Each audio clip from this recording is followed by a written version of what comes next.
Anteriormente, en la vida después de la muerte, Arthur fue anunciado como una de las nuevas lanzas de Dikaten. Adam, de los Cuernos Gemelos, perdió la vida durante una batalla y a raíz de eso, los padres de Arthur decidieron participar en la guerra. Ahora que la guerra estaba a punto de comenzar, Arthur decidió hacerse pasar como un simple soldado para disfrutar de una última noche tranquila. Durante esta noche, la profesora Gloria le confesó a Arthur el gran temor que siente por lo que está por venir, y nuestro prota le dio consuelo, diciéndole que él se va a encargar de que todo esté bien. En este momento, también descubrimos cosas muy importantes, pues luego de la invasión a la Academia Cyrus, nadie le había querido decir a nuestro protagonista qué fue lo que pasó con todos sus amigos, y finalmente, la profesora Gloria le contó qué pasó con cada uno de ellos. 4 meses han pasado desde que subimos la anterior parte de La vida después de la muerte, y hoy, luego de que la serie tuviera que atravesar por varios periodos de pausa debido a diversos problemas con los ilustradores, finalmente podemos traerles la tan esperada 9ª parte de esta serie. La vida después de la muerte, 9ª parte, resumida en unos cuantos minutos. Antes de comenzar, me gustaría darle las gracias a los miembros del canal, pues gracias al apoyo de estas personas es que podemos seguir trayendo las series que tanto les gustan con la calidad que ustedes se merecen. Este video en particular se hizo por los miembros, ya que ellos lo escogieron en las votaciones exclusivas, donde pueden decidir los futuros videos del canal. Si a ustedes les gustaría formar parte de estas votaciones, apoyar el canal y al mismo tiempo recibir otro montón de beneficios, como ver nuestros nuevos videos primero que nadie, poder usar los emojis personalizados y tener una hermosa insignia de lealtad que destaca sus comentarios por encima del resto, lo único que tienen que hacer es hundirle al botón unirse que está al lado del botón rojo. De verdad, que muchísimas gracias y ahora sí, los dejo con el video. Algo de tiempo había pasado, la guerra finalmente comenzó y nuestro protagonista se encuentra junto a Sylvie volando por encima del campo de batalla. Arthur estaba muy sorprendido de que los alacrianos hayan logrado llegar hasta esta zona sin que ellos pudieran darse cuenta, pues todo este tiempo han estado vigilando el océano y la cantidad de barcos que había en el mar no es suficiente para la gran cantidad de enemigos que llegaron.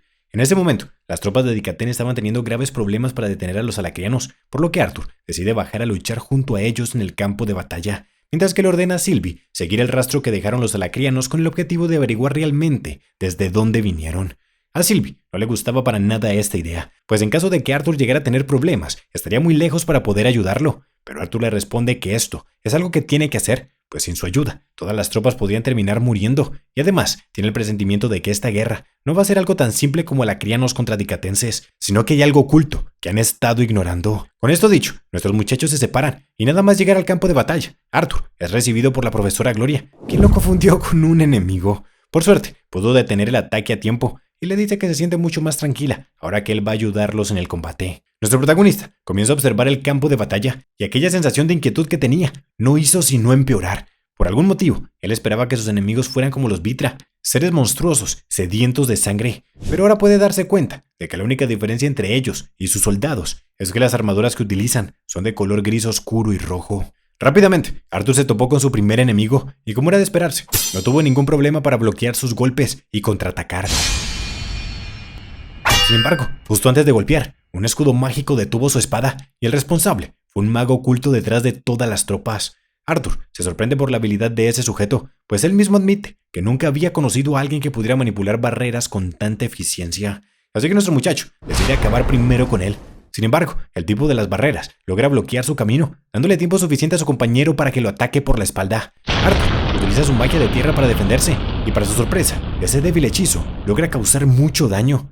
Y esto se debe a que ese idiota no estaba fortaleciendo su cuerpo con magia. Y para Arthur, esto resulta demasiado extraño, pues incluso los guerreros más principiantes saben que proteger su cuerpo con maná es lo más básico en una batalla. Y es ahí cuando nuestro muchacho se da cuenta de que la forma en la que él pelea y en la que todos los alacrianos están peleando no tiene ningún sentido. Por alguna razón, sentía como si estuvieran aislados, como si el resto de los soldados no pudieran verlos. Es entonces cuando Arthur se da cuenta. Todo esto es una ilusión, por lo que activa el corazón del reino físico para poder ver a través de las ilusiones, y ahora logra descubrir el engaño. Resulta que contra lo que ha estado peleando no es realmente el aumentador, sino que eran simples copias creadas por el mismo mago de las barreras, y además había un tercer mago que los estaba apoyando con ataques de larga distancia. Gracias a su visión, Arthur logra atrapar al verdadero aumentador y con un simple ataque acaba con todas las copias. Y lo mejor de todo es que utiliza el aumentador para bloquear el hechizo que le habían lanzado desde larga distancia. El mago de la barrera intenta protegerse, pero Arthur le lanzó un ataque tan poderoso que atravesó todas sus barreras y le impactó directo en el pecho. Esta batalla hizo que nuestro protagonista quedara muy impresionado, pues pudo descubrir que las tácticas de batalla de los alacrianos son muy diferentes a las suyas, pues no solo es que sean capaces de utilizar magia de formas singulares, sino que también saben pelear en equipo de una forma muy eficiente. Pues si no fuera por su corazón del reino físico, habría tenido muchos problemas para enfrentar a ese trío. Claramente, Arthur no podía descubrir todas las técnicas de los alacrianos en una sola batalla, pero gracias al conocimiento que obtuvo, su cuerpo pudo fluir a través del campo de batalla, matando a todos los que se interponían en su camino. El combate duró poco menos de una hora. Las tropas dicatenses superaban por mucho a los alacrianos, y solo era cuestión de tiempo para que pudieran alzarse con la victoria. No obstante, justo en ese momento, Arthur tuvo que observar cómo Cedri, la amable guerrera que conoció en el campamento, recibió un poderoso impacto directo al corazón. De inmediato, Jonah, lleno de lágrimas, soltó sus armas y fue corriendo para ayudarla, sin importar que se estaba poniendo en peligro a sí mismo. Arthur no tuvo más opción que abandonar su puesto para ayudarlo, y tomándolo por el cuello, le dice que es un idiota y que tiene que salir de aquí ahora mismo. Pero el tipo se encuentra en un estado de shock y no es capaz de moverse. Nuestro protagonista piensa que esto es totalmente inútil, pues es un desperdicio de tiempo mover soldados que no pueden manejar el campo de batalla, y mucho menos a alguien que ya está muerta. Sin embargo, cuando recuerda los cortos, pero muy buenos momentos que pasó junto a ellos, Arthur deja a un lado el sentido común y decide ayudarlos. De esta manera, sale corriendo a través del campo de batalla, y algunos enemigos decidieron aprovechar la oportunidad para dispararle. Nadie habría podido esquivar 3 flechas en estas condiciones, pero nuestro protagonista utilizó su habilidad para detener el tiempo, lo cual le permitió esquivar 2 de ellas y atrapar la última con la boca. Simplemente increíble. Al llegar al campamento, Madame Astera le pregunta qué fue lo que sucedió, pero Arthur no le responde. Simplemente los arroja al suelo y le pide que se haga cargo. Ahora debía regresar al campo de batalla, pero Jonah le agarra el pie y le pregunta por qué no pudo salvarla, como si pudo salvarlo a él.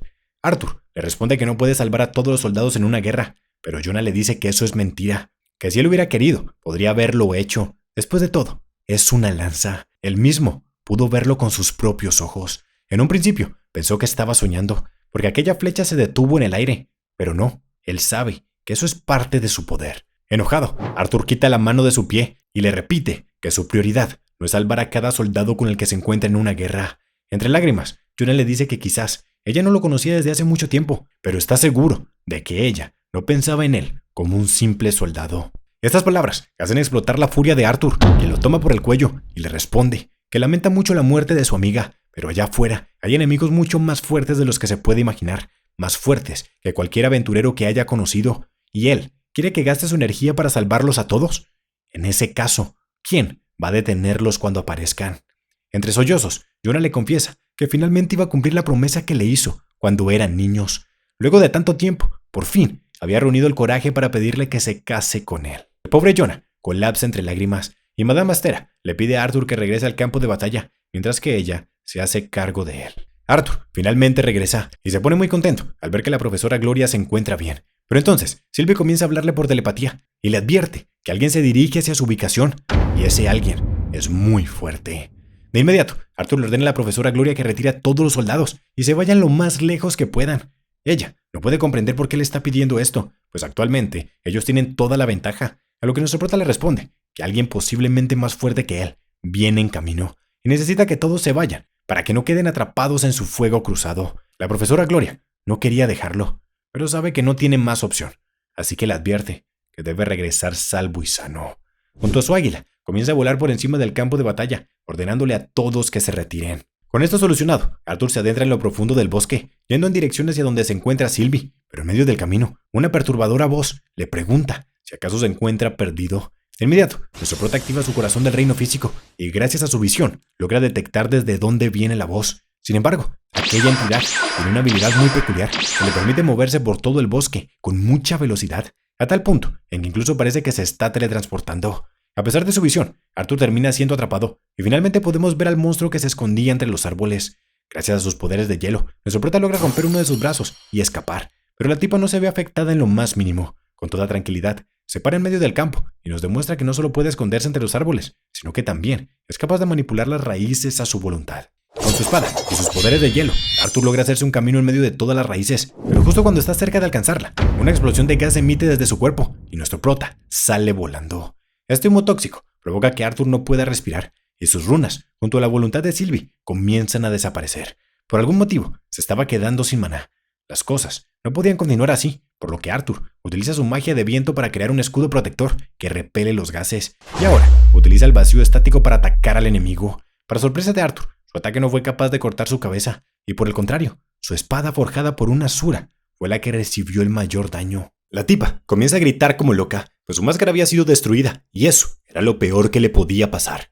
Arthur no entiende qué es lo que le sucede, pero sabe que esta es la oportunidad perfecta para acabar con ella, así que vuelve a utilizar el vacío estático y logra atacarla por la espalda, pero ella ni siquiera se inmuta, y con una mirada tétrica le dice que ahora que ha visto su verdadero rostro, no puede permitir que salga con vida. Arthur no es capaz de sacar la espada de su cuerpo, y es obligado a retroceder para evitar el ataque tóxico. En este momento, nuestro protagonista se encuentra tan débil que ya no puede seguir absorbiendo maná atmosférico y depende únicamente de sus reservas de maná, y ya le quedaban muy pocas. En esta situación, Arthur se da cuenta de que la única forma de que pueda ganar esta batalla es utilizando aquel movimiento, aquella técnica que la señorita Mare le prohibió que volviera a utilizar, pues recordemos que por culpa de ella fue que se destrozó las piernas en Efeotus. Pero aún así, nuestro protagonista decide utilizarla, y gracias a esta habilidad, llamada Paso de Ráfaga, es capaz de posicionarse en la espalda de su enemigo, y con su magia de hielo, le congela una de las manos. Sin embargo, el simple hecho de tocarla provoca que todo su brazo se infecte, y ahora tiene que utilizar su magia de fuego para sellar sus heridas. La chica enloquece aún más de lo que ya estaba, y comienza a liberar cantidades enormes de gas tóxico. Arthur no puede creer que una simple retenedora sea así de fuerte. Sus reservas de maná nunca habían estado tan bajas, incluso sus runas se estaban oscureciendo. Si la batalla se sigue alargando, inevitablemente va a terminar perdiendo, por lo que vuelve a utilizar el paso de ráfaga y la ataca con sus rayos morados. Nuestro muchacho esperaba que este ataque marcara el final de la batalla, pero la tipa es demasiado resistente, y aunque sabe lo muy peligroso que puede ser, decide que debe utilizar el paso de ráfaga una vez más. Sin embargo, justo en este momento, Sylvie aparece y le dice a Arthur que la arroje hacia arriba. De inmediato, nuestro protagonista utiliza su magia de viento y la envía a volar por los aires. Sylvie la agarró fácilmente, y ahora Arthur utiliza su magia de hielo para crear una enorme lanza, donde Sylvie la arroja con todas sus fuerzas. Ahora que la batalla había terminado, nuestro muchacho colapsa, y muy preocupada, Sylvie comienza a llorar y a gritarle «papá». Mientras cerraba los ojos, Arthur deja salir una pequeña sonrisa, pues él pensaba que nunca más sería digno de que ella lo llamara de esa forma. Tiempo después, el capitán Naudil es enviado a buscar a Arthur en medio del bosque. Para él, esto era muy molesto, pues en lugar de perder su tiempo buscando a un niño, debería estar preparando su próximo curso de acción. Pero en realidad, su enojo viene de algo que pasó anteriormente. Resulta que el capitán Naudil estaba muy molesto porque Arthur les ordenó que se retiraran cobardemente de la batalla. En el pasado, él elogiaba a los humanos por su ferocidad y resistencia durante la guerra contra los elfos, pero lastimosamente se dio cuenta de que ese fuego se había extinguido, justo ahora que se veían forzados a trabajar juntos. Para el capitán Naudil no había ninguna justificación para que el chico lanza haya abandonado su puesto. A medida que se adentran en el bosque, comienzan a notar los gases tóxicos y sus alertas se disparan cuando ven múltiples árboles derritiéndose por una sustancia verde. A lo lejos pueden escuchar unos gritos y fácilmente reconocen que esa es la voz de Ulrich, un miembro de su pelotón que enviaron anteriormente y que no había regresado. El capitán Naudil se apresura en dirección a la voz y como no podía ver nada por culpa del gas, casi termina cayendo en la fosa. Ahora, un mago de viento utiliza sus poderes para dispersar el gas y se encuentran con la terrorífica escena. Su compañero estaba muy lastimado. De alguna forma había perdido un brazo y una pierna, y al otro lado del foso pueden ver al chico lanza, muy lastimado también. El capitán Naudil se sorprende al descubrir que Arthur había derrotado a ese monstruo, y al ver lo herido que se encuentra su compañero, asume que Arthur falleció. Y es entonces cuando la codicia comienza a nublar su mente, y se emociona al imaginar la gran recompensa que podría recibir si lleva de vuelta a este monstruo por el que una lanza tuvo que dar su vida. Así que de inmediato le ordena a uno de sus hombres que vaya por el cuerpo de la lanza. Pero esto fue un grave error, pues cuando pasa cerca del monstruo, múltiples raíces aparecen y el soldado es asesinado de una forma brutal. Con las pocas fuerzas que le quedan, Ulrich les advierte que deben mantenerse alejados, pues el general Arthur le dijo que no será atacado siempre y cuando mantenga su distancia. Muy enojado, el capitán Naudil le pide un reporte de la situación y le pregunta si acaso ese monstruo sigue vivo, a lo que Arthur le responde que no. Lleno de furia, el capitán Naudil le pregunta si acaso él tiene algo que ver con esto, y Arthur le responde que con la muerte del retenedor sí, pero con la muerte de sus soldados no. Arthur le explica que ese monstruo tiene hechizos de defensa automática que se mantienen activos incluso después de morir. Entonces, el capitán le pregunta por qué no los ayudó o les advirtió de lo que podía ocurrir, a lo que Arthur, con un tono sarcástico, le pide disculpas y le pregunta si acaso debía haber puesto una señal de advertencia, y le aclara que en este momento a duras penas sí puede mantenerse consciente. Y en primera instancia, parece que Arthur tuviera la razón, pero la verdad, desde mi punto de vista, nuestro protagonista sí fue bastante hijo de puta, pues aunque él está muy herido, Sylvie podría perfectamente haber advertido a los soldados. Pero bueno, digamos que no lo hizo porque no quiere revelar que es una criatura que puede hablar. Volviendo con el conflicto, el capitán Naudir le pide al general Arthur que lo siga hasta el consejo para un interrogatorio profundo. Pero nuestro prota le responde que él irá al castillo por su propia cuenta, ya que en este momento tiene que ocuparse de otros asuntos. El capitán ya no pudo soportar la rabia, así que bajó a la fosa y comenzó a caminar en dirección al general, diciéndole que transmitir la información sobre los líderes enemigos al consejo es algo urgente, mientras al mismo tiempo corta las múltiples raíces que lo intentan atacar. Una vez más, el capitán le exige que se presente ante el consejo de inmediato, a lo que Sylvie responde con un tono agresivo, que si da otro paso más, perderá su cabeza. Todos quedaron congelados al ver que su vínculo podía hablar, y Arthur finalmente se pone de pie. Con un tono serio, baja a la fosa, y el capitán se queda congelado con solo sentir su presencia. Arthur comienza a caminar hacia el monstruo, y para evitar que las raíces puedan tocarlo, crea un escudo de hielo alrededor de su cuerpo. Todas las raíces que se acercaban terminaron congeladas, y nuestro protagonista crea una escalera de hielo que le permite recuperar su espada. El general Arthur les ordena que traigan a la capitana Gloria, o alguien más que esté capacitado para llevar el cuerpo de este retenedor al consejo, porque ahora tiene otros asuntos que debe atender. El capitán Naudir, que finalmente había comprendido su posición, solo se pone de rodillas y le responde: sí, general. De esta forma, Arthur se marcha con Sylvie, y esta última se encarga de curar un poco las heridas de Arthur, ya que ustedes no lo saben, pero Sylvie, al igual que su abuela, es una genia del Bibum, aunque claramente aún está muy lejos de alcanzar las habilidades de su abuela, por lo que no puede curar por completo las heridas de Arthur. Aún así, nuestro protagonista le agradece y le dice que de aquí en adelante su cuerpo asimilado podrá curarse por sí mismo. Tras un largo recorrido, nuestros héroes llegan hasta una zona rocosa donde se oculta el pasaje de Darf. Este lugar es prácticamente oculto y solo aquellos que pertenecen a la raza de los enanos saben de él. Anteriormente, Arthur y Virium recorrieron estos pasajes mientras discutían los planes para la guerra. Es por eso que sabe exactamente dónde buscar. Desde afuera parece una simple roca, pero cuando se utiliza magia de tierra, la forma de la piedra comienza a cambiar. Sin embargo, solo usar magia no es suficiente para abrir el pasaje secreto. La clave es un patrón preciso de alternancia de niveles de maná que cambia a medida que se hunden las manos. Adivinar este patrón es prácticamente imposible, pero gracias al corazón del reino físico, Arthur es capaz de lograrlo. Nuestro protagonista aún no se recupera de sus heridas, y utilizar el corazón del reino físico pone su cuerpo en demasiada presión, lo cual preocupa mucho a Sylvie, y le pide que terminen esta misión rápido para que pueda ir a descansar. Al entrar en el túnel, Arthur le pide a Sylvie que se monte en su hombro, pues a partir de este momento va a tener que utilizar la marcha del espejismo para que no sean detectados. Lastimosamente, las sospechas de Arthur fueron confirmadas. Los enanos están trabajando con los alacrianos. Mientras observaban, algunos soldados se acercaron a la posición de nuestros protagonistas, pero por suerte, Arthur fue capaz de crear una pared falsa para evitar ser descubiertos. Algo que les llama mucho la atención es que los alacrianos hablan prácticamente el mismo idioma, a pesar de que son dos continentes que nunca tuvieron contacto entre sí.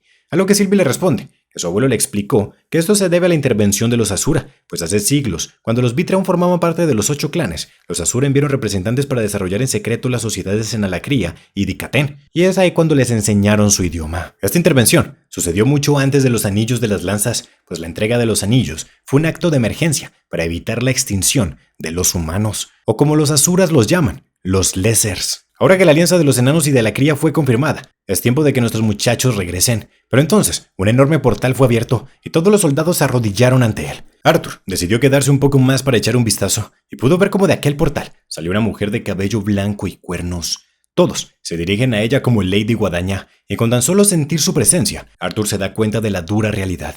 Pues luego de derrotar a un retenedor, pensó que estaba listo para enfrentar a una guadaña, pero ahora se da cuenta de que está muy lejos de su nivel.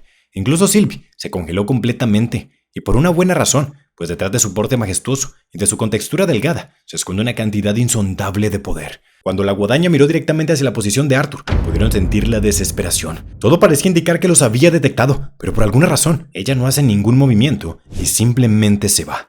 Llena de miedo, Sylvie le pregunta a Arthur si debería convertirse en dragón y sacarlos de aquí, pero él le responde que no, pues todo este tiempo ha estado usando la marcha del espejismo, por lo que lo más probable es que ella solo haya creído que vio algo. Lo que deben hacer en este momento es seguir utilizando la marcha del espejismo hasta que puedan salir de este lugar. Nuestro protagonista se encuentra lastimado y ya no tiene fuerzas, pero aún así resiste todo el camino hasta que finalmente se queda sin maná. Ya llegamos hasta la mitad del video y quiero hacer una pequeña pausa para darle las gracias a todas las personas que nos han estado apoyando con sus donaciones a través del botón supergracias, especialmente a Reus FP5, a Diego Galaviz y a Jonathan Saldívar, que fueron los top donadores del mes de febrero. Si a ti también te gustaría apoyar nuestro contenido con una donación, lo único que debes hacer es ir a la sección de comentarios y presionar el corazón que aparece en una esquina, que es el botón de supergracias. Y ahora sin más interrupciones, los dejo con el video. Mientras tanto, la pequeña Ellie se encuentra en el castillo volador, esperando recibir alguna noticia sobre su hermano, cuando de repente, el capitán Naudir se le acerca y le dice que si está esperando algún familiar, debe dirigirse a la sala de teletransportación en lugar de estar merodeando, ya que los médicos necesitan espacio. Molesta, Ellie le responde que está esperando a su hermano y que no debe preocuparse, ya que ella no se va a meter en el camino de nadie.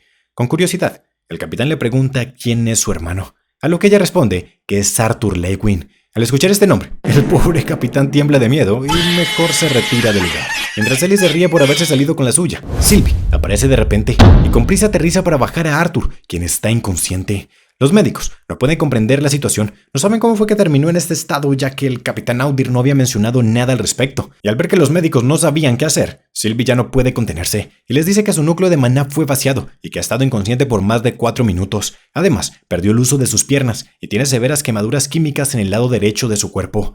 Ella les explica que deben priorizar su núcleo de maná y la transfusión de sangre y que deben hacerlo ahora. Ellie no puede creer que Sylvie sea capaz de hablar, pero ahora no es momento para estar en shock, por lo que reacciona y le grita a los médicos que sigan sus órdenes de inmediato. Cuando Arthur recupera la conciencia, lo primero que ve es a su pequeña hermana dormida, quien no ha dejado a su lado desde que llegó al hospital. Preocupado, le pregunta al médico cuánto tiempo estuvo inconsciente, y al descubrir que han pasado 2 días desde que llegó, se altera y se levanta asustado, pues necesita hablar con el comandante Virion urgentemente. Pero el médico le responde que eso no va a ser posible, pues el comandante Virion se encuentra muy lejos del castillo. Arthur tiene mucho miedo de que puedan llegar a encontrarse con esa guadaña, o que los enanos hagan algún movimiento, así que le reclama a Sylvie por no haber ido con Virion mientras él estaba inconsciente. Pero ella le responde que si lo hubiera dejado solo, los enanos podrían haber aprovechado para matarlo. Frustrado, Arthur le pregunta al médico por el diagnóstico. Pero antes, el médico le aclara que él es un desviado, capaz de usar maná para ver capas individuales del cuerpo, de cualquier ser vivo. El esqueleto, los músculos y el sistema nervioso, él es capaz de verlos todos. Gracias a esto, pudo examinar todas las heridas de Arthur y lastimosamente, su estado es muy grave. De hecho, la única razón por la que puede permanecer consciente es por su cuerpo asimilado y el alto nivel de su núcleo de maná. En cuanto al tratamiento, el doctor le dice que las heridas en las extremidades bajas están curadas, pero no perfectamente. Así que si quiere volver a caminar sin tener que usar maná constantemente, va a tener que romper sus huesos y rasgar sus tejidos en muy pequeños segmentos para luego guiarlos y alinearlos. Este será un tratamiento muy largo y doloroso, y por eso es necesario que el paciente confirme verbalmente para realizarlo. Arthur mira el rostro preocupado de Sylvie y les pide que por favor procedan con el tratamiento, pero con una condición, y es que no le cuenten los detalles a su hermana pequeña. Con esto dicho, una médica del reino de los elfos utiliza sus poderes para dejar inconsciente a nuestro protagonista y dar inicio a la operación. Mientras está inconsciente, Arthur vuelve a recordar un poco sobre su vida pasada. Algunos años habían transcurrido desde la llegada de Cecilia. Podemos ver que nuestros protagonistas son un poco mayores y se las arreglaron para poder entrar en una academia de alto reconocimiento. Como era de esperarse, los niños estaban muy felices y Cecilia incluso soltó unas cuantas lágrimas.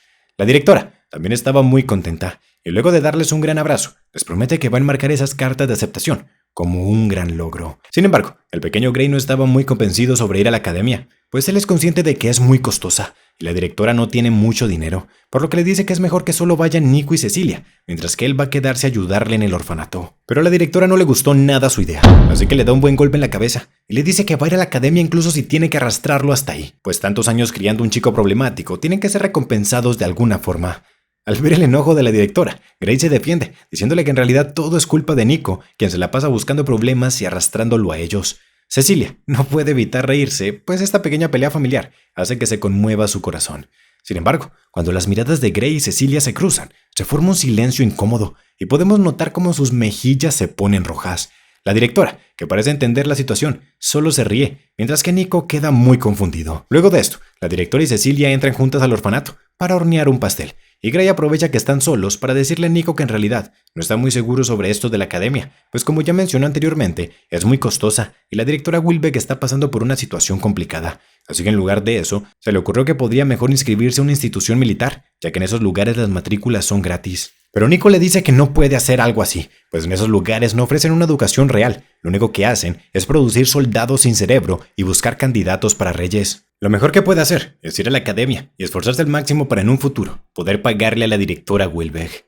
Gray nada más se ríe y le dice a Nico que si tiene miedo de quedarse solo, podía simplemente decírselo, a lo cual responde que eso no es cierto y que si quiere que le laven el cerebro la verdad es que no le importa. Pero Gray sabe en el fondo sus verdaderos sentimientos, así que lo abraza y le da las gracias.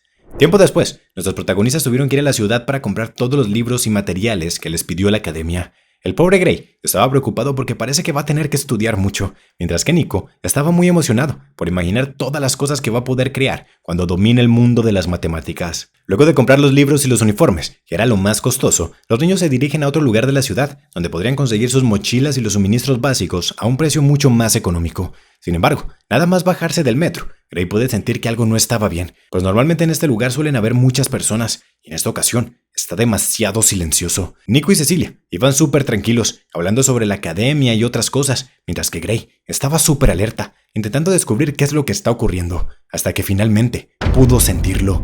Sed de sangre. De inmediato, Gray empuja a sus compañeros, logrando evitar que el disparo los alcance. El dardo logró rozar el brazo de Cecilia. Gray le dice a Nico que se la lleve de inmediato y con unos increíbles reflejos logra bloquear un dardo que iba directo a su rostro. Nuestro protagonista lo toma y sale corriendo para alcanzarlos. Mientras escapa, Gray alcanza a observar al líder de los enemigos y puede darse cuenta de que tiene un ki muy poderoso. Además, también puede escuchar cómo le ordena a sus subordinados que pueden hacer con ellos lo que quieran, siempre y cuando mantengan a la chica con vida. Gray finalmente logra alcanzarlos y les dice que deben seguir corriendo lo más rápido que puedan, ya que esos tipos quieren llevarse a Cecilia. De esta forma, los muchachos siguen escapando, pero a mitad de camino, Cecilia se cae. Resulta que el proyectil que golpeó su brazo también estaba cargado con alguna especie de tranquilizante y su cuerpo ya casi no podía moverse. Así que les dice a ellos que deben escapar, que no se preocupen por ella, ya que esos tipos no tienen permitido hacerle daño. Al verse acorralados, Gray determina que eso es lo mejor que pueden hacer, así que Nico le entrega uno de sus inventos para que pueda protegerse y se despiden de ella. Cuando los desgraciados llegan al lugar, se ponen felices al ver que el tranquilizante había hecho efecto y que sus amigos la habían abandonado, por lo que ahora solo tenían que recogerla. Pero cuando se acercan, Cecilia revela que todo era una trampa y utilizando el guante de Nico, deja al desgraciado inconsciente. De inmediato, los muchachos, que habían estado escondidos en el callejón, aparecen y juntos se lanzan contra el otro enemigo. Lastimosamente, Nico no fue de mucha ayuda, pero Gray sí que logró conectar algunos golpes, tanto así que su enemigo reconoció su potencial, y mientras lo estaba ahorcando, le dice que es una pena que deba morir de esta forma. Pero nuestro protagonista es muy inteligente, utiliza el dardo tranquilizante que había guardado para ponerlo a dormir. Nuestros muchachos creían que habían logrado salvarse, pero cuando regresan a casa, lo que se encuentran es una completa pesadilla. Todo el orfanato había sido incendiado y la directora Wilbeck, que era como una madre para ellos, estaba muerta.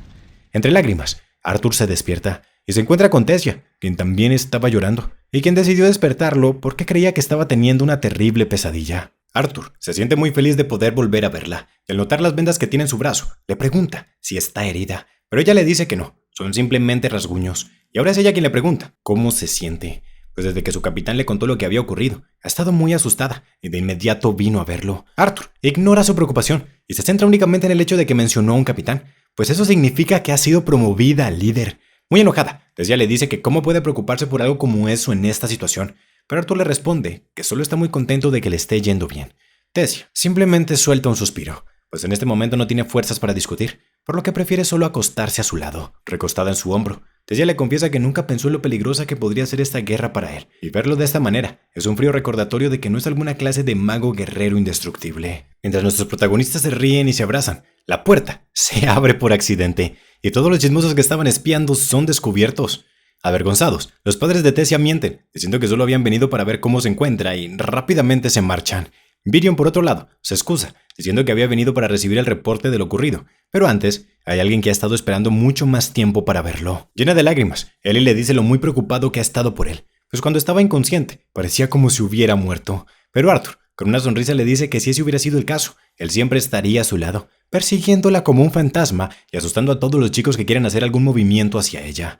Luego de este hermoso reencuentro, Arthur le pide a su hermana que los deje a solas, pues es tiempo de hablar sobre todo lo que descubrió. Aldir le dice a Arthur que es toda una bendición que haya sido capaz de recuperarse, pues incluso con los mejores médicos de las 3 razas y las artes etéricas de Lady Sylvie, se necesitó toda una perla de elixir para sanarlo.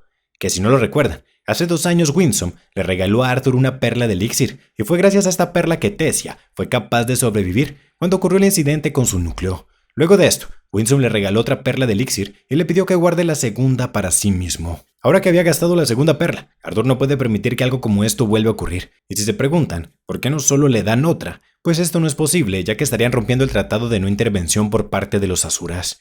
Virion interrumpe la conversación para entregarle los restos de su espada, que habían logrado recuperar del cuerpo del retenedor. Luego de esto, Arthur procede a contarles todo lo que ha descubierto. Arthur es dado de alta del hospital y luego de descansar en su propia cama, se echa un vistazo en el espejo para ver cómo lucen sus heridas. Para Sylvie está bastante bien, considerando lo que tuvo que atravesar, pero Arthur cree que su hermana y su madre no opinarían lo mismo. Hablando de Ellie, anteriormente no pudieron hablar apropiadamente, por lo que ahora Arthur se reúne con ella en el parque del castillo. Es en este momento cuando Ellie decide confesarle a su hermano sus sentimientos. Ella nos cuenta que hay un montón de gente que le dice lo afortunada que es por tener un hermano como él. Los que no están celosos de ella, están celosos de él, porque es una lanza, porque es muy talentoso y porque tiene el reconocimiento de todos los líderes del continente. Ellie nunca se lo había dicho, pero hubo un tiempo en el que incluso llegó a odiarlo. Ella sentía que era su culpa, que su vida sea de esta manera, sin poder tener una vida normal, en un salón de clases con un montón de compañeros. También lo maldijo, porque sus padres fueron a la guerra, pero luego cayó en cuenta de su estupidez. Pues, ¿cómo podría maldecirlo cuando su vida es mucho peor que la suya? La mayoría de sus recuerdos son de él llegando a casa lleno de heridas y de historias fascinantes de sus enfrentamientos con nuevos monstruos. Su hermano nunca estuvo con ellos e incluso llegó a preguntarse si realmente los quiere. Pero ahora finalmente puede comprender todos los sacrificios que ha hecho. Tan solo era un niño y apenas pudo ver a sus padres. Para llegar hasta donde está hoy en día, ha tenido que renunciar a muchas cosas. Arthur se conmueve al descubrir los sentimientos de su hermana y ahora decide darle un poco de consuelo. Pero repentinamente, la niña se levanta y le dice que está muy feliz de haber sacado eso de su pecho, pero ahora hay algo más que quiere mostrarle. Primero, saca su arco y le muestra su gran destreza y puntería. Arthur se pone muy feliz de ver cómo ha mejorado, pero ella le dice que eso no es todo, y procede a recitar un extraño encantamiento que le permite invocar una flecha de maná. Lastimosamente, la flecha desapareció antes de poder alcanzar la diana, pero aún así, Arthur estaba muy impresionado y le dice que eso fue asombroso. Ellie se siente muy triste por haber fracasado, pues hasta hace unos días era capaz de alcanzar el blanco, pero Arthur le dice que no piense de esa manera, pues ella solo tiene 12 años y la mayoría de los niños de su edad difícilmente pueden conjurar una bola de maná, y mucho menos serían capaces de lanzarla a esa distancia. En ese momento, alguien los interrumpe. Se trata de Helen y Emily, quienes están muy felices porque los esfuerzos de Ellie hayan dado sus frutos. Helen le cuenta a Arthur que Emily fue quien descubrió el don de su hermana, mientras que ella fue quien le dio la idea de agregar un arco y una flecha. Arthur no entiende de qué don están hablando, y Emily le explica que su querida hermana tiene la increíble y rara habilidad de moldear su maná en figuras detalladas, lo cual hace que nuestro protagonista se sienta muy orgulloso. Pero ahora, había otra duda en su mente. ¿Es por qué motivo ellas están vestidas tan elegantes? Las chicas se sorprenden de que no lo sepa, y es que resulta que el castillo tendrá una celebración esta noche, ya que al parecer un retenedor fue derrotado, aunque aún nadie sabe quién lo logró. Arthur se asombra de que nadie sepa que fue él quien lo hizo, y supone que es alguna clase de plan secreto de Virion, por lo que decide seguir la corriente e ir a buscar un buen traje para la ocasión. Cuando Tessia llega a la fiesta, todos quedan boquiabiertos por su belleza, tanto sus compañeros de equipo como Emily, o incluso el mismo Gideon, que estaba muy feliz atragantándose con la comida. Mientras charlan, la princesa puede ver de lejos a una persona que no había visto en mucho tiempo, Claire. Curtis y Kathleen también se ponen muy felices de volver a verla, y todos corren a darle un gran abrazo. Desde que ocurrió el incidente en la academia, no habían vuelto a saber nada de ella, y habían estado muy preocupados. Pero ahora que por fin la vuelven a ver, se sienten muy tranquilos ya que suponen que eso significa que ya se encuentra mejor. Pero el rostro de Claire nos indica que eso no es del todo cierto, y ahora invita a sus amigos a tomar un poco de aire. Aquí afuera, Claire les dice que ha estado muy pendiente de todos sus logros. Ella sabe que Curtis se convirtió en un maestro de la Academia Lanceler y ha estado entrenando estudiantes para convertirlos en soldados de infantería. En cuanto a Kathleen, ella sabe que ha estado bajo el entrenamiento de una lanza, y la princesa Tessia lidera su propio equipo en el campo de batalla. Todo esto hace que ella se sienta muy celosa, pues a pesar de que todas sus heridas ya están casi curadas, el daño que recibió su núcleo es irreparable, por lo que nunca más podrá volver a utilizar magia. Aún así, ella les pide que no se sientan culpables, pues ella ya aceptó la realidad y tiene planeado ayudar en la institución de espada Bladeheart, formando nuevos soldados para poder contribuir a la guerra. Catelyn siente mucha admiración por ella y le dice que sobrepasar un obstáculo tan grande y seguir adelante con una sonrisa dice más de ella que cualquier color de maná. Entre lágrimas, Claire les da las gracias por escucharla y les pide un último favor, que no le digan nada a Arthur, ya que no hay nada de lo que se sienta más arrepentida que de no poder pelear a su lado para devolverle el favor por salvar a la Academia Cyrus. Todos aceptan guardar su secreto, y Curtis menciona que será muy sencillo, ya que encontrarse con Arthur actualmente es muy difícil. Tessia le responde que sigue siendo el mismo Arthur que todos conocen, pero que ha crecido. Y aquí es cuando Curtis aprovecha para molestarla un poco, diciéndole que por supuesto ella notaría cuánto ha crecido. La pobre princesa se pone muy nerviosa y no sabe qué responder, mientras que por otro lado, Claire también aprovecha para molestar a Catelyn, diciéndole que su mayor rival en el amor ni siquiera puede admitir sus sentimientos.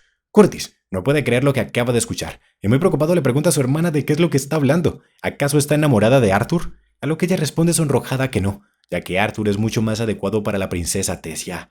Claire le dice que no debe rendirse sin luchar, mientras que su hermano le pide que por favor se rinda. Toda esta escena cómica es interrumpida por la lanza Barai, ya que fue enviada por el comandante Virion para escoltarlos hasta el salón principal. De inmediato, todos siguen las órdenes de la general, a excepción de Claire, quien estaba temblando y no se podía mover, pues ahora que no puede usar maná, la simple presencia de la general logra paralizarla. Virion les da la bienvenida a todos los invitados y les agradece por haber venido a pesar de la poca información que se dio sobre este evento. Como muchos ya sospechaban, la razón por la que están reunidos es para felicitar al responsable de erradicar uno de los poderes centrales del bando enemigo, un retenedor. Al ver que el monstruo está cubierto en hielo, lo primero que pensó la gente es que la responsable habría sido la general Barai, pero no. Ante todos, Virion presenta al más joven entre las lanzas, Arthur Lewin, como el responsable de esta gran hazaña. Nuestro protagonista es ahora quien toma el micrófono y comienza con su discurso. Normalmente, él no estaría de acuerdo con exhibir un cuerpo como trofeo, pero esta es una excepción, pues él sabe que todos los nobles presentes tienen civiles en sus tierras que están esperando impacientemente las noticias sobre la guerra, y hasta ahora, teorías y suposiciones eran todo lo que podían darles. Por eso, es importante exhibir este logro, pues él es la lanza más débil de todas, y aún así fue capaz de derrotar a un retenedor, uno de los poderes más altos de los alacrianos, y lo hizo sin recibir ninguna herida en batalla. Lo que están viendo es un regalo que pueden llevar a casa y compartir con su gente. Además, también les dice que son completamente libres de acercarse y mirarlo si así lo desean. Tessia estaba muy impresionada. Hace unos días estaba siendo tratado de emergencia y ahora estaba aquí como si nada. Tessia se acerca junto a los demás para mirar al retenedor y le llama mucho la atención que a pesar de todo, aún luce un poco humana. Pero lo que más le llama la atención es que Arthur se marchó junto a su abuelo, por lo que decide seguirlos. Al otro lado de la puerta, el pobre Arthur al fin puede descansar, pues sus heridas aún no se han sanado completamente, y se preguntarán qué es todo esto que acaba de suceder, porque Arthur salió a fingir que no tenía ninguna herida y que había derrotado fácilmente al retenedor. Pues resulta que todo es un plan de Virion para comprobar si Rhaedas es un traidor. Les explico. Gideon utilizó uno de sus recientes inventos para grabar las reacciones de Rhaedas durante el discurso de Arthur, y como se puede evidenciar, al tipo no le gustó nada enterarse de que la lanza más débil de todas fue capaz de derrotar a una de las potencias alacrianas. Claramente, esta no es una prueba suficiente para confirmar que Rhaedas está ayudando activamente a los alacrianos, pero sí les da una buena idea sobre su postura. Arthur estaba a punto de preguntarle a Virion cuál es la siguiente parte del plan, cuando de repente se encuentra con Tessia, quien había estado escuchando todo a escondidas. Luego de las formalidades y los planes maquiavélicos, nuestros protagonistas deciden salir un rato a disfrutar de la fiesta. Y aquí, aprovecha Tessia para hacer su primer movimiento, que es agarrarlo del brazo, con la excusa de que si no lo hace, los nobles estarán todo el tiempo preguntándole para bailar con ella o tomar algo. Y así también puede evitar que las chicas nobles lo molesten con pequeñas charlas. Dado su estatus, era inevitable que fueran saludados por casi todas las personas en la fiesta, y aquí fue donde resaltaron las cualidades de Tessia, pues ella tiene más experiencia en la política de este mundo. Al final, ambos decidieron salir a uno de los balcones para tomar un poco de aire, mientras observaban el hermoso paisaje. Tessia le confiesa que a veces le gusta venir aquí afuera, e imaginar que todas esas nubes son el océano, y que está flotando en un bote sin rumbo, sin preocupaciones y sin ninguna guerra, lo cual siente que es un poco infantil. Arthur le responde que ser infantil de vez en cuando no tiene nada de malo, pues ahora ella es la líder de una unidad y es la responsable de las vidas de todos aquellos a los que lidera, y esa nunca será una carga sencilla de llevar. Tessia se sorprende por su consejo, pues habla con tanta seguridad que pareciese que hubiera sido un líder, pero en realidad él es una lanza, y las lanzas no lideran soldados. Arthur admite que ella tiene razón. El deber principal de las lanzas es dominar sin ayuda de nadie enemigos de su propio calibre, lo cual lo lleva a algo que quería hablar con ella. Tessia Supone que lo que quiere decirle tiene que ver con lo que estaba discutiendo con su abuelo y con Gideon, lo cual provocó en Arthur una sonrisa, y le pregunta si acaso es tan obvio. Ella le responde que él no es del tipo de personas que se ponen sentimentales sin una razón. Siempre que lo hace es porque tiene que irse por un largo tiempo, o porque tiene que hacer algo peligroso, o quizás ambos al mismo tiempo. Arthur admite que es todo un libro abierto, pero Tessia le dice que más bien es como un capítulo abierto. Hay algunas partes que son muy obvias, pero también hay ocasiones donde siente que no lo conoce en absoluto. Y ahora, con una mirada coqueta, Tessia le pregunta cuál es su secreto. ¿Cómo puede ser un experto en todo lo que hace? Magia, pelear, crear artefactos, monólogos, incluso espionaje y estrategia militar. La respuesta es toda su vida pasada, pero claramente no le iba a decir eso, por lo que le responde que solo leía muchos libros cuando era joven. Tessia se enoja con su respuesta y Arthur, que puede comprender cómo se siente, le dice que no necesita tener tanta prisa por avanzar. Hasta ahora lo está haciendo muy bien. Pero para ella es muy frustrante. Su núcleo de maná está solo medio paso detrás del suyo. También es domadora de bestias y ha estudiado bajo los mejores maestros del continente, sin mencionar que también ha sido entrenada por una Asura igual que él. Pero a pesar de todo, siente que entre más cerca está de alcanzarlo, más lejos se encuentra en realidad. Arthur estaba a punto de responder a sus sentimientos, pero Tessia lo detiene y le dice que solo le prometa que va a volver a salvo. No le importa cuántas heridas o rasguños tenga, siempre que siga respirando y en una sola pieza. Pero Arthur no puede dejar pasar todo lo anterior, así que le pregunta por qué es tan importante para ella el poder alcanzarlo. A lo que ella responde que necesita alcanzarlo, porque solo entonces tendrá el valor de decirle nuevamente que lo ama. ¡El poder del amor! Como de costumbre, todos los miembros del consejo se habían reunido junto a las lanzas para discutir los siguientes movimientos en la guerra. En esta ocasión, Arthur aprovechó para mencionar que tiene sospechas de que el ejército lacriano podría estar planeando atacar desde el lado norte, que es una de las zonas más desprotegidas del continente, ya que hasta ahora se tiene la creencia de que los alacrianos solo pueden llegar a Dicatén desde las costas a través del océano. Lo que propone Arthur es hacer un viaje de expedición para comprobar si hay enemigos infiltrados en esta zona, y para ello le solicita al consejo el acompañamiento de 2 divisiones en este viaje. A Rhadeas no le gusta esta idea, pues si envían 12.000 tropas hacia el norte, esta área quedará completamente vulnerable. El rey elfo opina igual que el anciano, pues en este momento hay batallas costeras que han estado en marcha durante días, y retirar aunque sea una sola división podría inclinar la balanza a favor del enemigo. Al igual que ellos dos, la reina de los humanos y los generales Byron, Mika, Olfred y Aya opinan que mover tantas tropas sería demasiado riesgoso. Sin embargo, hubo una persona que estuvo de acuerdo con Arthur, la general Barai, quien opina que, si la afirmación de Arthur es cierta, la decisión correcta sería enviar 2 o incluso más divisiones hacia el norte. Luego de escuchar la opinión de todos, Gideon se da cuenta de que la general Barai tiene razón, pues si un retenedor y una guadaña lideran el siguiente ataque, los daños podrían ser catastróficos si no toman las medidas adecuadas. Sin embargo, también es cierto que enviar 2 divisiones es muy riesgoso en este momento, así que lo que propone es enviar a 2 lanzas junto al general Arthur para investigar. Al rey Glader no le gustaba mucho esta idea, pero Gideon le dijo su par de factos y al final no le quedó nada más que obedecer. Con esto solucionado, ahora solo quedaba decidir cuáles 2 lanzas acompañarán a Arthur. Y justo como Gideon quería, la persona que ofrece sus 2 lanzas es el anciano Rhadeas. Con una gran sonrisa, Gideon anuncia que el general Olfred y la general Mika deberán dirigirse al norte para acompañar al general Arthur durante esta investigación. También les recuerda que esta es una misión de reconocimiento, por lo que su prioridad es no alertar a los enemigos y mantener cualquier batalla alejada de los civiles. Al terminar la reunión, Mika se acerca muy feliz para saludar a Arthur y le dice que está muy emocionada por trabajar juntos. Muy formal, Arthur saluda y agradece a la general Mika y al general Olfred por acompañarlo. Y Mika le responde que puede llamarla solamente Mika, pero Arthur le dice que prefiere mantener las formalidades. Después de todo, ellos son sus superiores, y con una disculpa se despide, pues quiere descansar antes del largo viaje de mañana. Olfred quedó gratamente sorprendido del joven Arthur, pues a pesar de su edad, puede notar que es un chico muy educado y que está muy dedicado a su rol. A lo que Mika responde que eso es algo que viene con ser una lanza. Esas palabras hacen que Olfred recuerde un poco sobre su pasado. Desde que nació, no conoció más que las crueles calles de las cavernas superiores. Cada día de su vida fue una dura lucha para sobrevivir, hasta que un día conoció a Rhadeas. Él lo acogió dentro de su hogar, le enseñó a leer, escribir e incluso a manipular el maná. Pero a pesar de su hospitalidad, Olfred siempre tuvo la sensación de que lo vendería algún día. Sin embargo, eso nunca ocurrió. Ellos se convirtieron en una familia y él lo empezó a considerar como un padre. Luego de graduarse como uno de los mejores conjuradores del Instituto Airborne, fue seleccionado para ser guardia de la familia real. Los Grey Saunders fueron codiciosos y miraron hacia abajo a toda su raza, pero él sirvió al rey y a la reina fielmente, con el máximo respeto.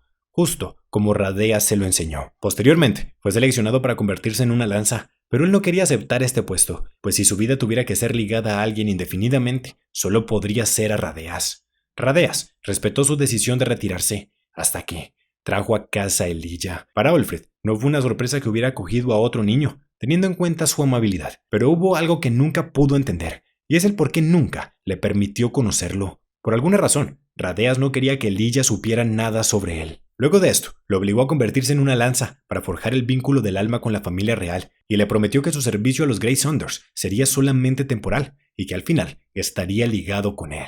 Como si ya supiera de antemano todo lo que iba a ocurrir con los Grey Saunders y que él sería seleccionado como el nuevo líder de los enanos. Arthur no podía dejar de pensar en las palabras de Tessia. Incluso llegó a considerar la posibilidad de quedarse en el castillo algunos días más para pasar un poco más de tiempo con Ellie y con Tessia. Pero luego lo piensa bien y se da cuenta de que esto no es una buena idea, pues si decide aceptar sus sentimientos por Tessia, su egoísmo se volverá incontrolable. Tiraría a un lado Dicatén para salvar a los pocos que en verdad ama. Así que con el dolor en su pecho, se despide y le promete a su hermana que regresará sano y salvo.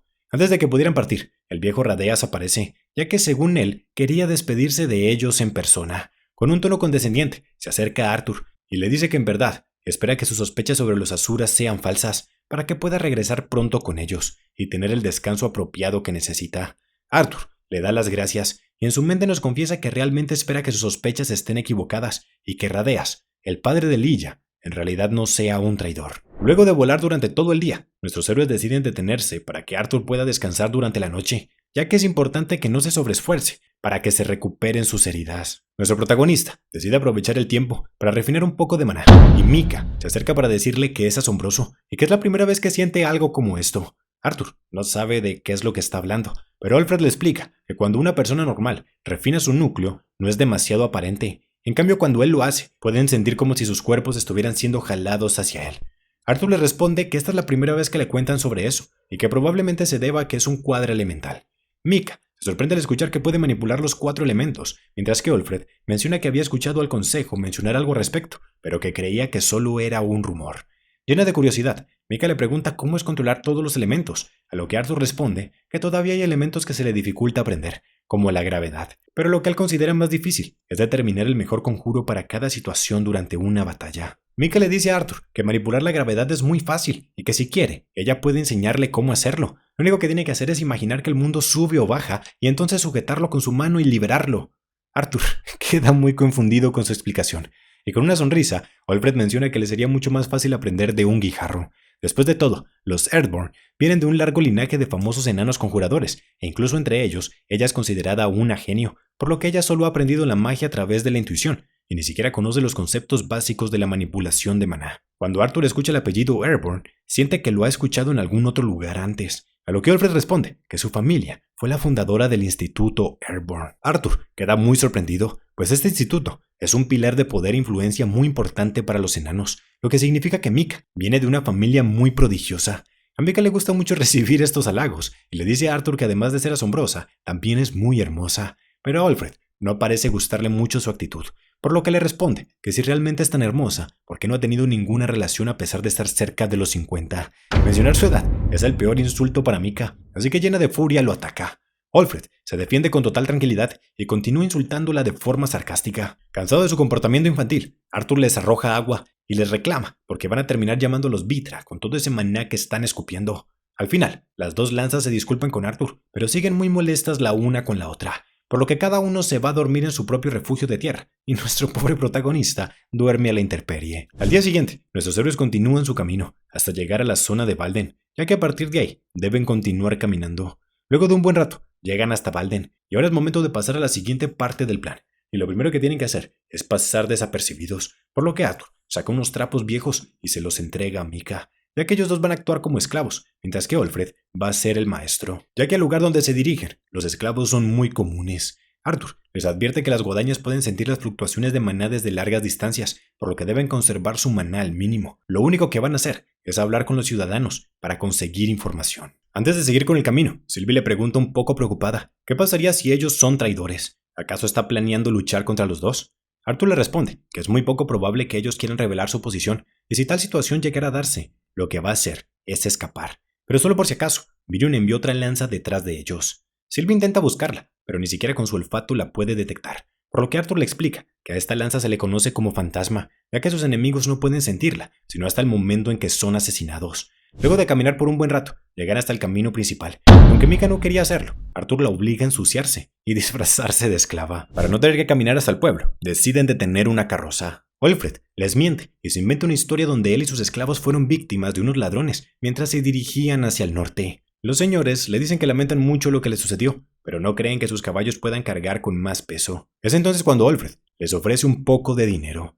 De inmediato, los señores cambiaron de parecer, y Mika fue la primera en emocionarse, porque ya no va a tener que caminar, pero su estado de ánimo se arruina cuando el hombre le dice que puede llevarlo a él, pero los esclavos tienen que caminar. Y a todas estas, a Mika le impresiona mucho que Arthur sepa tanto de este lugar, así que le pregunta si acaso está familiarizado con esta zona, a lo cual responde con un rostro melancólico, que por supuesto, ya que a donde se dirigen es su pueblo natal. Al anochecer, finalmente llegan hasta el pueblo. Sylvie se emociona por conocer el lugar donde nació Arthur, pero él le explica que Ashburn ya no es lo que solía ser. Mientras caminan por el pueblo, a los enanos les llama mucho la atención una taberna en especial, ya que podían sentir que 40 personas estaban reunidas dentro. Un poco enojado, Arthur les recuerda que no pueden usar maná, ya que si hay algún Vitra cerca, serán detectados. Pero ellos le explican que no están usando maná, sino que tienen otra habilidad que les permite sentir a la gente desde una distancia corta. Esto preocupa mucho a nuestro protagonista, pues si logran sentir la presencia de Aya, todo el plan estará en riesgo. Mientras se toman unas cervezas, los dueños del bar se acercan a saludar, pues resulta que no son simplemente dueños de taberna, sino que también tienen un establo lleno de esclavos y quieren ofrecerles sus productos. Olfred rechaza la propuesta, pero los señores se vuelven muy insistentes, le dicen que tienen una selección fina de mujeres y niñas, o si no le gustan mucho los humanos, también le pueden ofrecer algunos enanos y elfos. Al escuchar esto, Olfred se queda congelado, y con un tono serio les pregunta si acaso no se supone que el esclavismo interracial había sido prohibido con la formación del consejo, a lo que los desgraciados le responden con una gran carcajada, que precisamente por eso le costará una fortuna. Con curiosidad, Sylvie le pregunta a Arthur por qué hay una gran demanda de esclavos de diferentes razas. ¿Acaso los humanos se sienten culpables de esclavizarlos de su propia especie? A lo que Arthur responde que no. En realidad, lo que hace a los esclavos elfos y enanos valiosos es que muchas familias nobles los utilizan para procrear, ya que los niños mestizos tienen mayor potencial mágico. Un claro ejemplo de esto es Lucas Wikes. Olfred se nota muy molesto por la situación y decide aceptar la oferta. Antes de ir con los dueños, Olfred les pide las llaves de una habitación y le ordena a su esclava Mika que prepare el alojamiento antes de que regrese y que no se vaya de ese lugar. Antes de bajar a la zona de los esclavos, los señores le presentan a la persona que está detrás de todo esto, y resulta ser un desgraciado que conocimos al principio de esta serie, Sebastián. Ahora se ponen a charlar, y Olfred no tiene más alternativa que fingir estar realmente interesado en comprar esclavos, diciendo que todas las mujeres nobles lo menosprecian por sus cicatrices en la cara, y por eso le gusta comprar esclavos que obedezcan todas sus órdenes. Sebastián se siente muy identificado con él, pues cuando le servía a la familia real, todas las mujeres se lanzaban a su cama, pero una vez que le quitaron su puesto, lo trataron como a un insecto. La actuación de Olfred es tan buena que termina ganándose toda la confianza de Sebastián, por lo que decide llevarlo a ver su mercancía. Lo que se encuentran dentro de ese calabozo es horrible. Un montón de mujeres y niñas siendo maltratadas y abusadas. El escenario era tan brutal que Olfred ya no pudo resistir más y utilizó su magia para convertirlo en cenizas. Los guardias intentaron proteger a su amo, pero Arthur los detuvo sin ningún problema. Y ahora le reclama a Olfred por haber utilizado su magia, pues si los Vitra los llegaran a descubrir, sería un gran problema. Pero Olfred le responde que sus preocupaciones son innecesarias, ya que los Vitra ya habían llegado. Detrás de ellos aparece el desgraciado de Uto, y apenas lo ve, Olfred inclina su cabeza para saludar al retenedor. Con esto, todas las sospechas de Arthur fueron confirmadas, y ahora Uto comienza a burlarse, llamándolo Chico Maravilla. Nuestro protagonista le confiesa que él ya sabía que todo esto iba a ocurrir, y ahora le propone llevar su pelea a otro lugar. Con una sonrisa, Uto le pregunta por qué piensa que alguien tan insignificante como él valdría su tiempo, y Arthur le responde que porque vino aquí por su propia cuenta. Si hubiera querido que lo mataran o capturaran, Olfred junto a algunos soldados habrían sido suficientes, pero en cambio decidió venir en persona porque quería luchar contra él. Uto suelta una gran carcajada, pues todo lo que dijo es verdad, por lo que al final decide aceptar su propuesta. Olfred intenta detenerlo, pues las órdenes del señor Radeas fueron acabar con Arthur limpiamente para minimizar los daños, pero Uto lo ataca directo en el rostro y le deja muy en claro que a él le importa un culo lo que haya dicho su patético maestro. De esta forma, Uto y nuestro protagonista se marchan, pero antes de irse, se abre un extraño orbe verde, que al parecer es la señal para que Aya entre en acción. Olfred de inmediato reconoce esa señal, por lo que vaga al sótano secreto, donde estaban reunidas un montón de tropas alacrianas, y les ordena evacuar las instalaciones de inmediato. Los soldados alacrianos no querían recibir las órdenes de un ser inferior, pero de repente, una niebla comenzó a invadir el lugar, y los soldados comenzaron a matarse entre sí, lo que indica que Aya finalmente había llegado. Gracias a sus poderes, es imposible saber dónde se encuentra, así que Alfred comienza a gritarle, y le advierte que una guadaña va a llegar muy pronto, y que si huye ahora, le puede asegurar que saldrá con vida. Alfred sabe que esto no es muy inteligente, pues si ella se marcha, entonces podrá notificarle a Aldir sobre su traición, y él podría matarlo, invocando el artefacto al que está atado como lanza, ya que recordemos que luego de la muerte de los Grey Saunders, Aldir fue quien se quedó con el artefacto. Así que ella podría notificarle, para no tener que mancharse las manos, pero conociendo cómo es ella, Alfred sabe que no lo hará. Y precisamente, la lanza conocida como Fantasma aparece justo al lado de él, y le da las gracias por ser tan considerado con ella. Alfred intenta atacarla, pero ella de inmediato desaparece, y sin poder saber dónde está, ella continúa hablando. Le da las gracias por haber atrapado tantos alacrianos en un solo lugar, pues de esa forma, su poder de histeria se extiende mucho más rápido. En un acto de desesperación, Alfred le dice que es una cobarde y que debería salir a pelear como una verdadera lanza, pero Aya no es ninguna estúpida, y sabe muy bien que esta es una de sus grandes ventajas. A este paso, más soldados van a morir, y lo más inteligente para Alfred sería llevar esta batalla a un nivel superior. Sin embargo, justo encima de ellos hay enanos inocentes, a quien Alfred no quiere lastimar. Aya comienza a burlarse, al sentir que la impenetrable fortaleza mental de Alfred Wanred está comenzando a desmoronarse. De alguna forma, Alfred es capaz de determinar de dónde viene su voz, y de inmediato lanza un ataque que estuvo muy cerca de conectar. Aya lo felicita por ser una de las pocas personas que ha logrado causarle un rasguño. Alfred le dice que sus ilusiones son tan sádicas como siempre, y nos revela que esta chica tiene un perverso hábito de torturar a sus víctimas, y debido a eso, siempre es excluida, incluso entre su propia gente. Aya le responde que sus comentarios son muy hipócritas, pues hace poco se encontró con la linda estatua que dejó allá arriba, y desde su punto de vista, es preferible que te succionen el aire de los pulmones, antes que ser quemado lentamente hasta la muerte. Enojado, Alfred le responde que esa porquería se lo merecía, y que es un castigo por todo lo que le hizo a aquellos que esclavizó. Y esta respuesta lleva a que Aya le pregunte si esa misma lógica fue la que lo llevó a traicionar a Dikaten.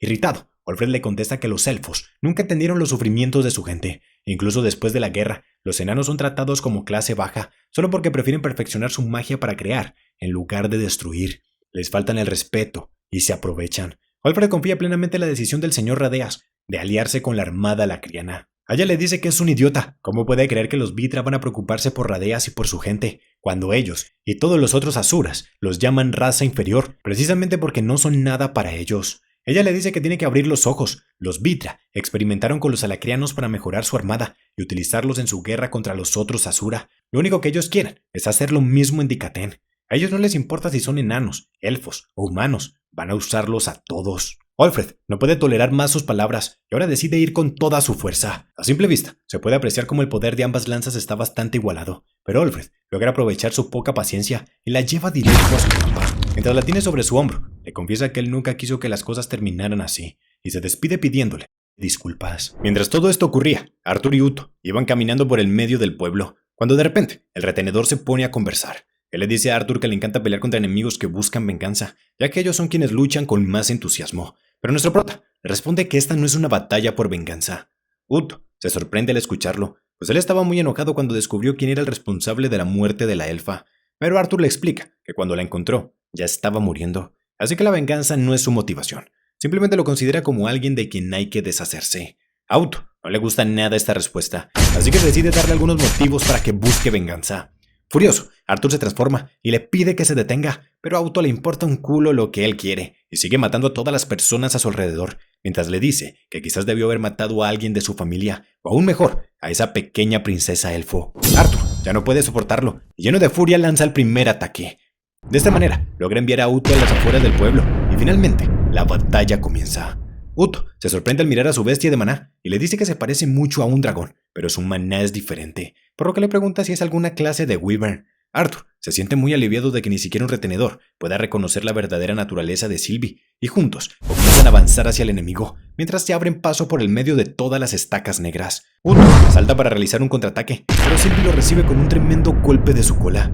Cualquiera habría terminado con graves heridas, pero Uto se levanta mucho más motivado. Arthur lo detiene e intenta contraatacar utilizando sus rayos negros, pero Uto es capaz de esquivar todos sus ataques e incluso se detiene un momento para burlarse de él. A Sylvie no le gusta para nada cómo están yendo las cosas, pues los ataques de Uto se están haciendo más rápidos y fuertes. Al sentir que el desgraciado está a punto de volver a atacarlos con las estacas negras, Arthur decide destruir todo el suelo, pensando que las estacas provenían de debajo de la tierra, pero cuando lo hace, se da cuenta de que en realidad las estacas se manifiestan en las zonas donde hay oscuridad, o en otras palabras, su poder proviene de las sombras. Con esto en claro, Arthur y Sylvie deciden llevar la batalla al cielo, ya que aquí arriba no hay ninguna sombra que pueda aprovechar. Uto los persigue con una gran sonrisa, pues estaba muy feliz de que hayan podido descubrir su debilidad, ya que de otra forma, la batalla habría sido muy aburrida. Con una gran coordinación, Arthur y Sylvie comienzan a atacarlo en el aire, demostrando que son un gran equipo. Sin embargo, para Uto, la batalla sigue siendo muy aburrida, pues incluso con esta desventaja, no han sido capaces de darle ni un solo golpe significativo. Arthur comienza a concentrar todo su poder en la espada y le responde que no está peleando para impresionarlo. De esta forma, Arthur es capaz de atravesarlo. Él pensaba que aquí terminarían las cosas, pero cuando mira bien, se da cuenta de que su espada atravesó una especie de agujero negro, y Uto le dice con una sonrisa que si realmente pudiera descubrir su debilidad en el poco tiempo que llevan jugando, habría muerto hace mucho tiempo.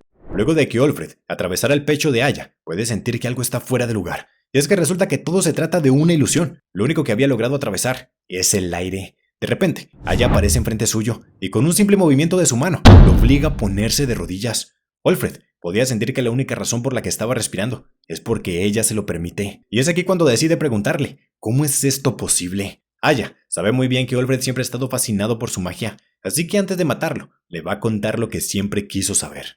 En este mundo, todos los seres vivos, sin importar su raza, tienen una protección natural contra la magia ajena. Es por eso por lo que los magos de agua no pueden drenar los fluidos del cuerpo de una persona, que los magos de tierra no pueden manipular el hierro de la sangre y que los magos de aire no pueden expulsar el aire de tus pulmones. Sin embargo, ella encontró una forma de atravesar esta barrera, una forma de establecer un enlace directo con el maná de su oponente.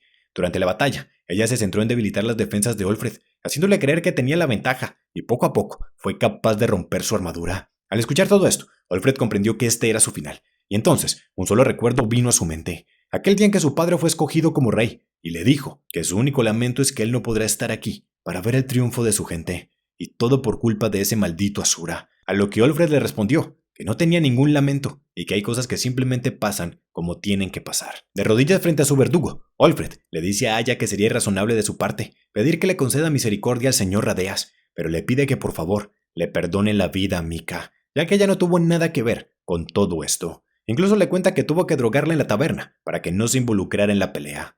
Aya le responde que él mismo sabe que eso no depende de ella, y finalmente Olfred se despide, diciendo que a pesar de sus desacuerdos, fue un honor trabajar juntos. Aya le responde que para ella también fue un honor, y utiliza su magia para sacar todo el aire de sus pulmones. Olfred fue una persona que sirvió fielmente a los deseos del señor Radeas, y no lo hacía porque le importase el bienestar de los enanos, sino que lo hacía para ganarse el amor de su padre, y hasta el final siempre se comportó como un buen niño. Una vez terminado su trabajo, la lanza de los elfos mira hacia arriba, con una mirada llena de angustia, preguntándose si Arthur estará bien.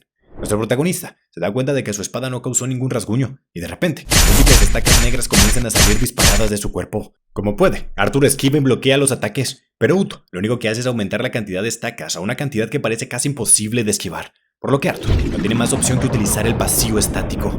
Sylvie lo recoge mientras está cayendo, y Uto aparece con una enorme sonrisa, diciéndole que está muy impresionado porque fue capaz de esquivar ese ataque, pero ahora conecta un poderoso golpe que los manda a volar. Arthur le ordena a Sylvie cambiar a su forma de zorro, pero ella le responde que no tiene el suficiente maná para soportar el impacto, por lo que va a permanecer en su forma normal para bloquear algo del golpe con su cuerpo. Como si fuera poco, Uto dispara sus estacas a quemarropa, provocando que Sylvie no solo reciba el impacto de la caída, sino que también termine con estacas en todo su cuerpo. Al ver el terrible estado de su vínculo, Arthur de inmediato recuerda aquel horrible sentimiento de cuando falleció la directora Wilbeck. Desesperado, le pide a Sylvie que por favor despierte, pero al ver que no reacciona, utiliza el corazón del reino físico, creyendo que podría usar el éter de alguna forma para curar sus heridas. Pero como ya sabemos, Arthur no puede utilizar el Vivum, así que sus esfuerzos fueron inútiles. Algo muy interesante que ocurre durante toda esta secuencia es que nos dan a conocer un poco de lo que sucedió luego de la muerte de la directora Wilbeck, pues podemos ver que Gray se llenó de venganza y comenzó a buscar desesperadamente al responsable detrás de todo esto. Sus amigos intentaron detenerlo, pero él no les hizo caso. Se centró en entrenar y en volverse más fuerte, con el único objetivo de matar a aquel que hizo todo esto.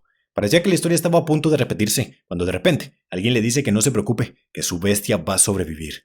Se trata de la guadaña de la última vez. Arthur ni siquiera es capaz de sentir su aura, pero sabe perfectamente que si ella quisiera matarlo, podría hacerlo sin ningún problema. La guadaña había dejado a Uto inconsciente y lo había traído hasta aquí agarrado del cuello. Arthur no entiende cuál es su propósito, cuando de repente ella arrancó los cuernos de ese desgraciado y se los lanza como una especie de regalo. Luego de eso, atraviesa su pecho con un simple pero poderoso ataque y lanza al cuerpo de Uto como si fuera basura. Arthur le pregunta, ¿por qué está haciendo todo esto? Ella ignora su pregunta y le dice que cuando regrese al consejo les tiene que decir que fue una batalla dura, pero que se las arregló para derrotar a Uto. También debe decirles que decidió mantenerlo con vida, pero por seguridad perforó su núcleo para asegurarse de que no puede usar maná y que puedan interrogarlo sin ninguna preocupación. Arthur sigue sin entender nada de lo que está ocurriendo y tampoco sabe si debería confiar en ella, pero el simple hecho de que les perdone la vida es motivo suficiente para escucharla. Antes de que ella se marche, Arthur le pregunta por su nombre, a lo que ella responde que se llama Seris Vitra.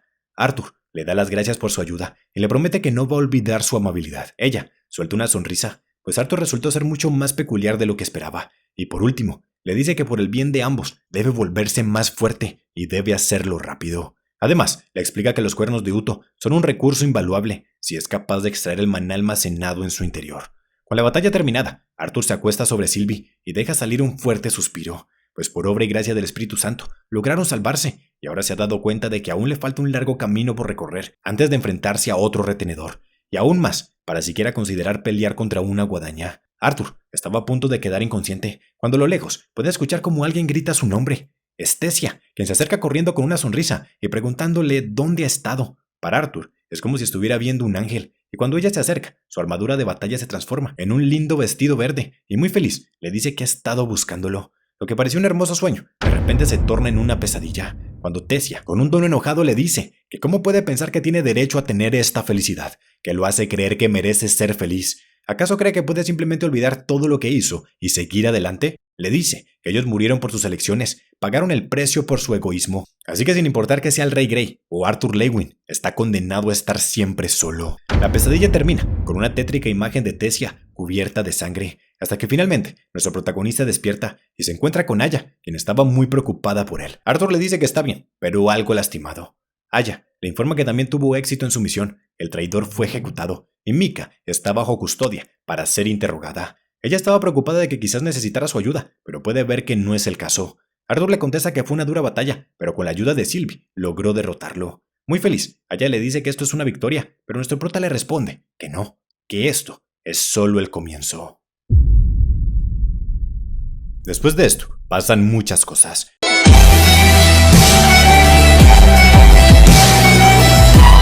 Sin embargo, este video ya se hizo demasiado largo, así que si quieren ver cómo continúa esta historia, ustedes ya saben qué es lo que tienen que hacer. Cumplir la meta de 20,000 likes y 2,000 comentarios, y les prometo que traeremos la parte número 10 lo más rápido posible. Además, también los invito a seguirme en mi Instagram, donde podrán conocer un poco más de mi vida, más allá de los videos de YouTube, y donde en un futuro comenzaré a subir videos cortos, hablando de diferentes mangas. Antes de terminar, aprovecho para dar las gracias a los miembros del canal que se suscribieron con el botón unirse que está al lado del botón rojo. De verdad que muchísimas gracias por apoyar tanto este proyecto. Sin más que decir, eso es todo por hoy. No olviden tomar agüita y bye.